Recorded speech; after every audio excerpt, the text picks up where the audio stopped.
And we're beginning to see it now. The world's global economy is having a lot of ripples, a lot of effects, a lot of changes. Here in the United States, we will be the first, as usual, to experience a lot of that stuff. Okay, but you're going to be the leaders.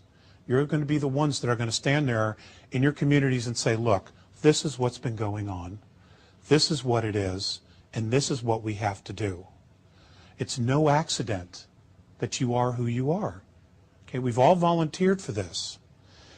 And my suggestion is the next time they ask us to do this, we really read the fine print on those contracts.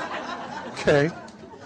Because I don't remember being this hard. I vaguely remember something about a walk in the park and okay. We have just a few more minutes, and I was wondering if anybody had any questions. Okay.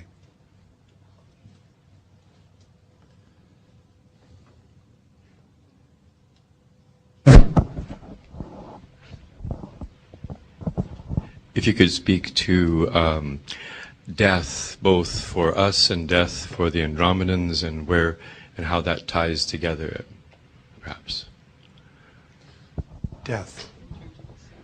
In terms of the soul, I mean, the information that's presented here, yet we go home and we have our families and hospice and people dying, and how that ties in with the process that we're going through. I mean, you spoke of lifetimes, you spoke of reincarnation. Right. That's a great question. My understanding is that in the Andromedan culture, they have reincarnation as well. But in their culture, when a soul crosses over, it has full memory of who it is when it comes back into the physical. Again, it's that law of consistency. We don't have that.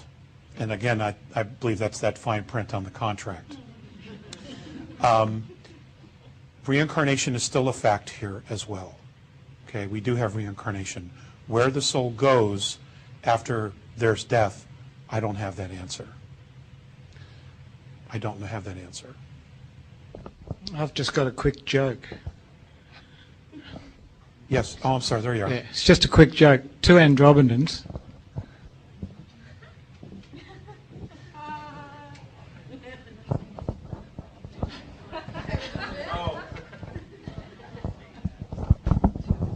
Once again, if we can stand up when we ask the question. Yes, aloha, Alex. I watched your show on Google UFO Hypothesis, and you talk a lot about your contacts with the Andromedans.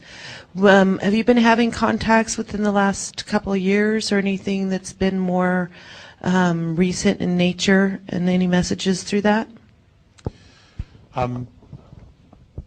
For 5 years, I pushed them away. And the reason I did, it just got too hard. It got too hard to walk the two worlds. So I pushed them away, and I had a lot of work to do. Recently, though, the contacts have resumed, and much of it has been on of a personal relationship. The message has been more or less personal relationship, just getting to know each other once again after a very long time of not talking to each other. I actually got pretty pissed off with them, if you really want to know the truth. I got mad about some things that happened in my life, and I felt that they should have told me. So there you have it. Thank you, Alex, for everything. Aloha. You're welcome. Yes, ma'am.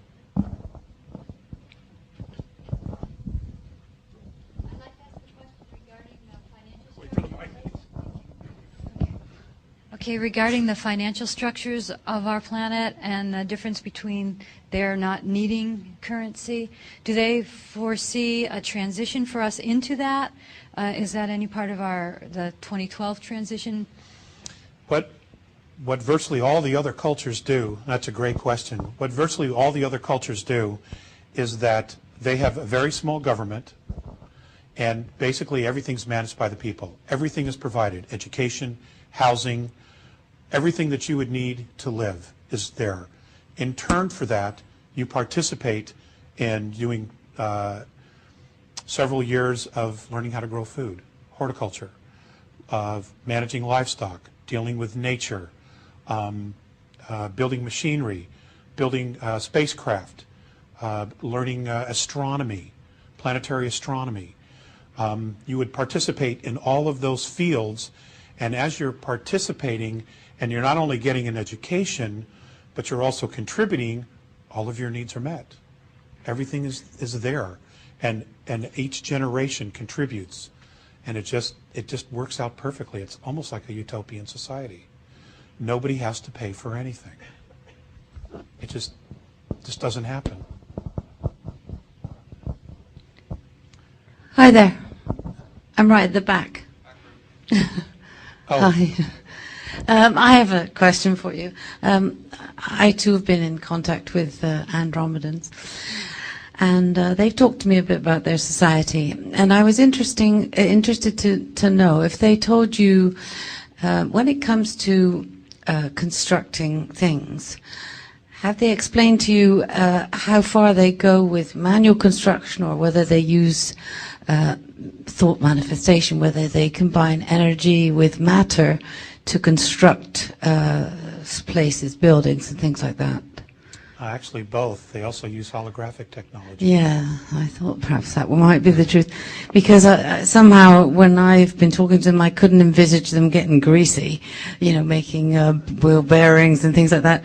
So I was wondering what they'd said to you about whether they get together as a group and maybe manifest a park or a garden or homes and things. My understanding is that the park areas, all of that is created using holographic technology. If you're in this craft and you move into one of these park areas, you literally have no idea you're in a spaceship, and you would never know you were in a spaceship. Yeah. I mean, they could create a Hawaii in the middle of these motherships, and you would think you were in Hawaii. You would not know unless you consciously were aware that you had walked into the ship, walked upstairs, took in elevators, what they call elevators, well, we would call elevators, to different levels, and then walked out into the park area in the spaceship as you're traveling through space. It is the most phenomenal thing that you could possibly experience. Yeah. It's awe-inspiring. Yeah. It's just... And they're using their thoughts to bring that matter together and so it becomes solid in front of you Yes. like a flower. Yes. Yes, thank you. Yes, they magnetize thought. They magnetize space with their thought. There's a lot we didn't cover, and I'm out of practice. Yes, ma'am. It's